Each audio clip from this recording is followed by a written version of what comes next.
Now, you're here today for an arraignment on 2 misdemeanor charges. Before I explain those charges to you, let me ask, did you meet with the attorney who was assigned to represent you for purposes of the arraignment? Briefly, yes. Okay, Mr. Martindale? Your Honor, thank you. MIDC Attorney Dan Martindale on behalf of Mr. for the limited purpose of his arraignments. We did briefly discuss the quick matters, the charges. I did advised him of the maximum penalties as well, and of his rights. Your Honor, and I have met previously to this regarding these matters. We did discuss his rights then. I confirmed again that we went over his rights again today, confirmed that he does understand them. At this point, he will be entering not guilty pleas to the charge. Wait a minute. I'm sorry. I didn't know that Mr. Martindale was going to be representing me in the courtroom today. I can speak for myself.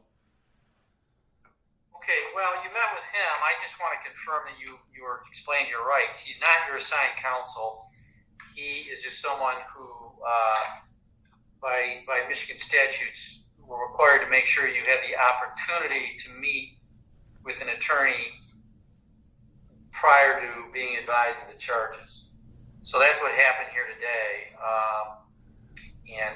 Your Honor, if I may clarify, I apologize. I thought that you wanted me in here to represent you for the arraignment only. If that is not the case, then I will bow out, Your Honor. I apologize. Yeah. Thank you, sir. Okay. All right. Well, are you waiving your right to have Mr. Martindale speak then any further on your behalf? Yes. Or do you want him here? I mean, no, I don't care to have him speak for me. That's okay, Judge. Okay. All right. Well, that's fine. I will now explain these charges, sir. This is a misdemeanor offense punishable by the maximum amount of up to 90 days in jail and or a maximum fine of up to $500 plus court costs. The second charge here stemming from, it looks like the same incident, alleges that same date, same location, you failed to obey a lawful command of a police officer while the police officer was performing an official investigation, and why that police officer was clearly identified as a police officer. This too is a misdemeanor offense. It is also punishable by the maximum amount of up to 90 days in jail and or a maximum fine of up to $500 plus court costs. Do you understand each of these charges that are being alleged against you here today? Sorry, Mr. Hardy? Yes. I heard what you said. Okay. And you understand the charges, correct? I understand that you read them to me, yes. Okay. Do you understand the maximum penalty associated with those charges? Yes. All right. All right, sir. Now, I know Mr. Martindale made a statement earlier, but let me explain to you. You know, you have certain rights. Were those rights explained to you in any detail, or do you understand your rights? I understand my rights, Judge. All right, so you don't need me to explain those to you at this time. Is No. that accurate? That's correct. All right, I will not do so, and the court's understanding is that you will be entering a not guilty plea to these charges. Is that accurate? No, Judge. I have it in mind to plead guilty if I could just get a couple clarifications from the prosecutor. Is the prosecutor here today? No, there is no prosecuting official here today. Okay. So that's why we set it for what's called a pretrial conference, which will be an opportunity for you to discuss this. Well, can we do it if we got both of them? Yeah, we'll set it for a conference where you can meet with, because there's actually one charge is charged by the city, the other is by the state. So there's two different prosecuting officials, but they work together on cases like this all the time. And usually, anyway, they're in communication about how they would handle it. So we'll set it for a hearing where they'll both be present. You can talk to them at this, Well, in either case, the prosecutor would be the moving party, right, Judge? Yeah, they're the prosecuting official. They're the ones that bring the charges. Well, right? if the city on one case, the state on the other. Sure. If the prosecutor's the moving party and they haven't entered an appearance at this time, wouldn't that dismiss the case? No, sir. They're the charging official. They've authorized. There's been charges have been authorized, and they're not required to be present for this arraignment. Okay. Now. Here's where, again, you'll have that meeting with them, and that's what we're going to schedule for you. I assume we have good address, good contact information. Are you still at East? I mean, I'd prefer to have the court contact me via email. Okay. Do we have a good email for them? What's your email, just so we make sure we've got that? It's at the top of my motion there if you want to copy it.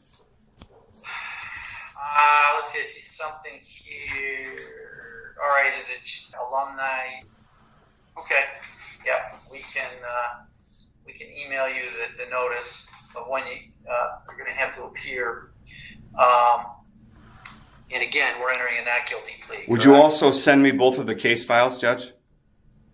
Well, that's what you got to ask the prosecuting officials as an opportunity. I am not authorized to send you that information, okay? Now you're welcome to come to court if you want to get copies of file documents. Just get them from the clerk? Okay. You have a right to them. If you ask to contact the prosecuting officials, they can send you a copy. Okay. Do you have appearances filed of who the prosecutors are in this case? Well, no, I don't know specifically who from their offices are going to appear, so I can't provide you with that. But so there's nobody specifically prosecuting these cases. They're just, I don't understand. All right. Well, if you don't understand, there is a possibility. You have an attorney that can explain it to you. I'm not going to explain to you, kind of what your options are by way of procedural rights. Okay. At this point in time. So, that's, if you want to have an attorney, you can retain one. If you can't afford one, you can always apply for court-appointed counsel. Sure. I do see you have motions. Frankly, I'm not, you have every right to have those motions heard, but they are premature. The charging authority has a right to respond to your motions as well. So, before the court would decide it. Do you understand that? Well, after I enter a plea, I would agree with that.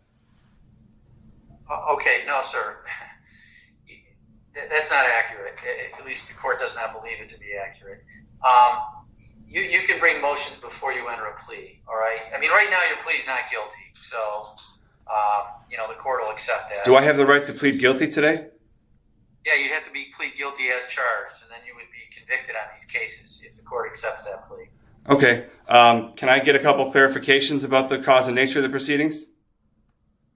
I told you the charges, sir. I told you, time, date, and the specific charges. What other information are you looking for? Well, do I have the right to be informed about the cause and nature? Well,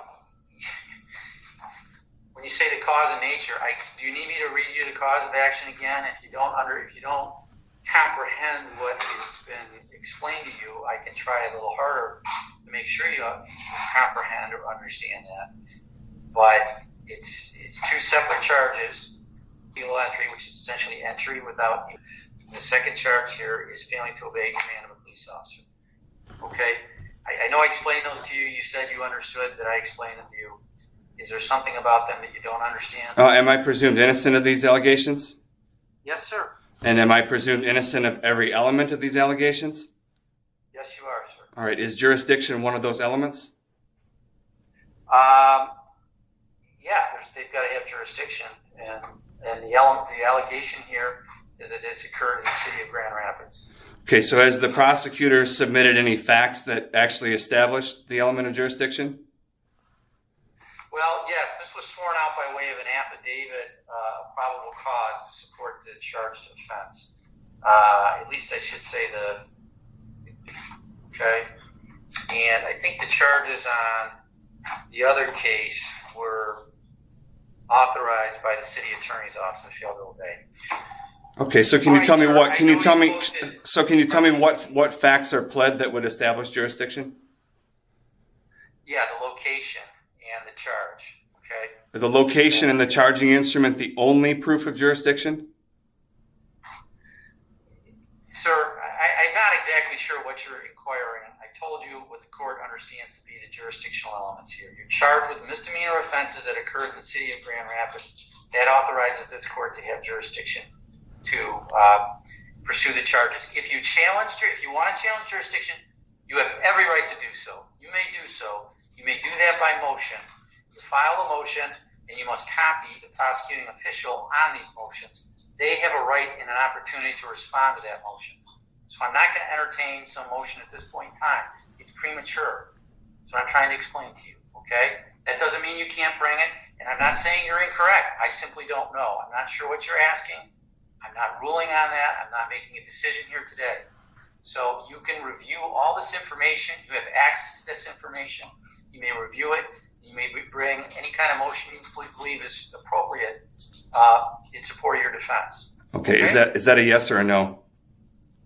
I don't know. I believe I responded to your question. So here's what we're going to do. It's a yes or no, Judge. It's a yes or no. Has the prosecutor provided any facts? Sir, here's the thing. I can't see you, and it's hard for me to communicate this way. I'm willing to do so because we've authorized it.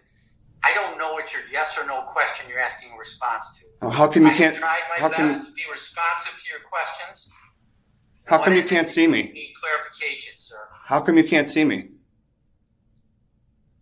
So your video's not on. I'm sorry. Oh, I didn't know that. I'm sorry. Yeah. Oh, okay. Thank you. Sorry, Judge. I didn't know. I'm not very good at Zoom. That's my fault. All right. That's fine. Thank you. Sure. All right, sir. So at this point in time, what's your question that you're seeking response to? Has the prosecutor provided any facts that establish the element of jurisdiction? The facts are identified in the complaint. All right. That's what exists. That is the information available to the court. If you want to challenge that, if you believe there is improper jurisdiction, you have every right to do so.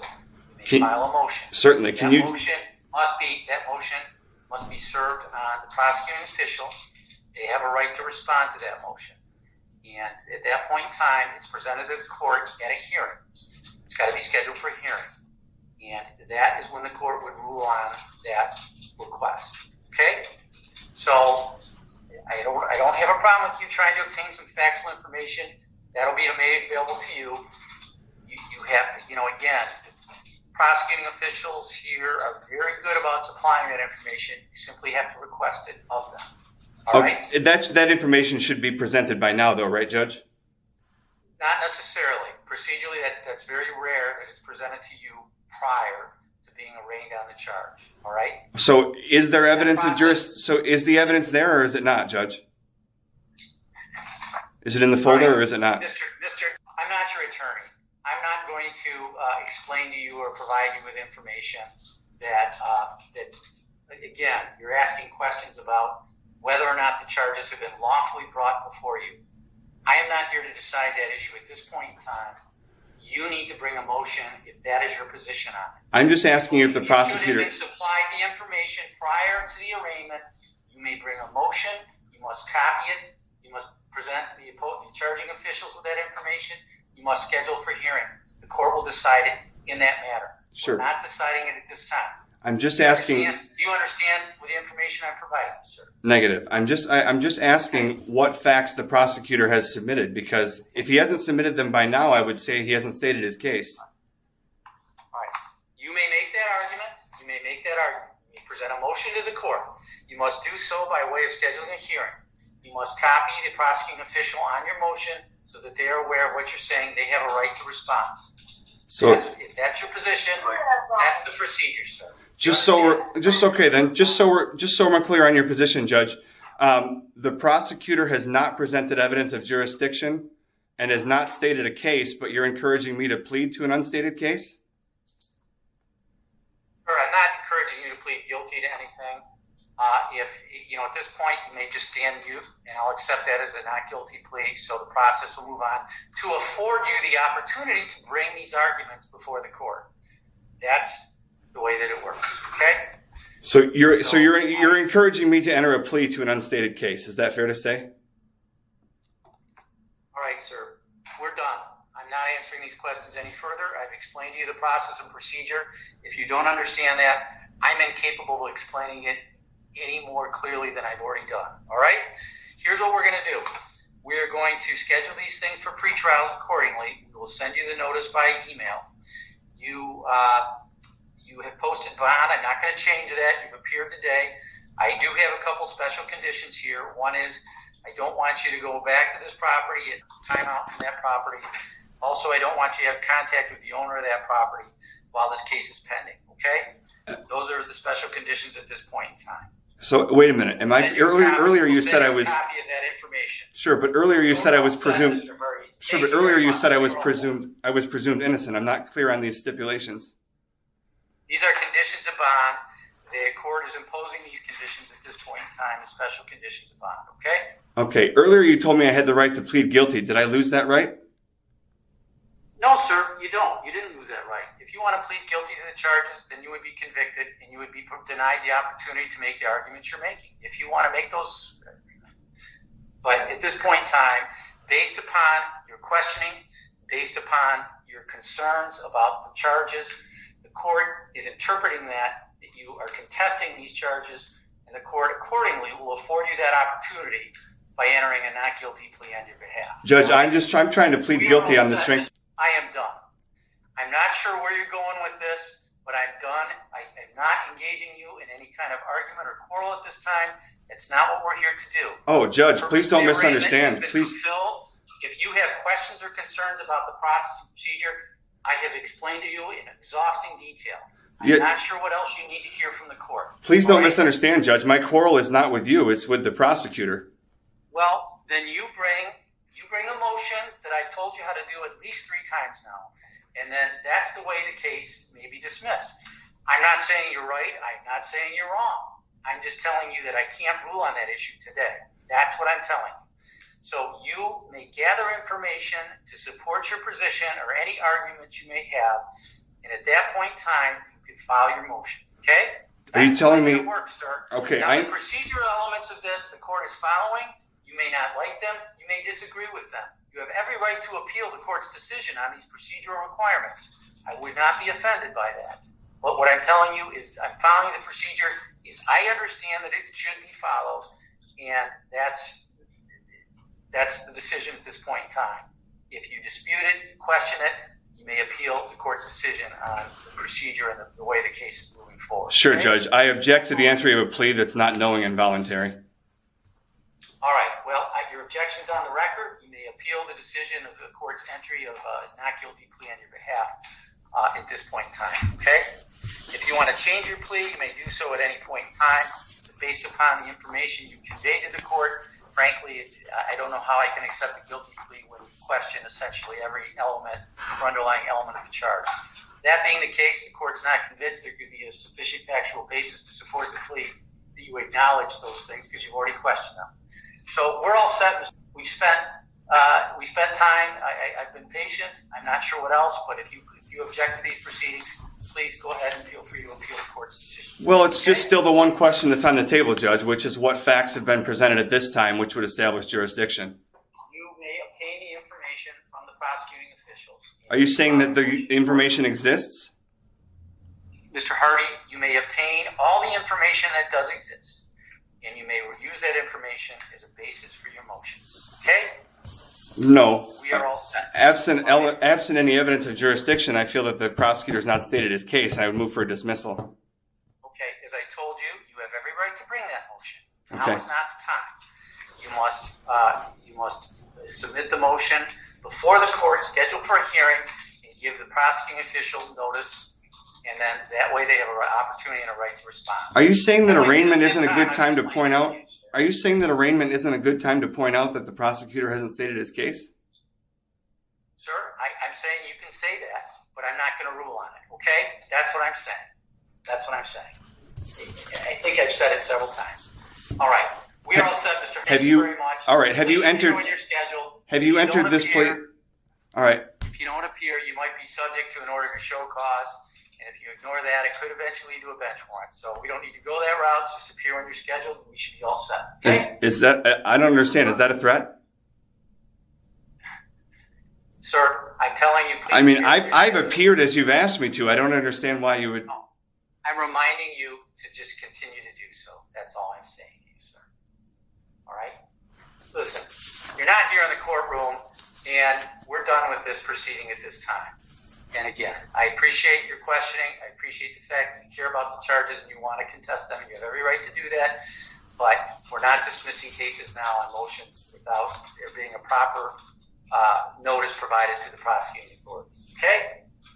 We are all set, sir. Thank you very much.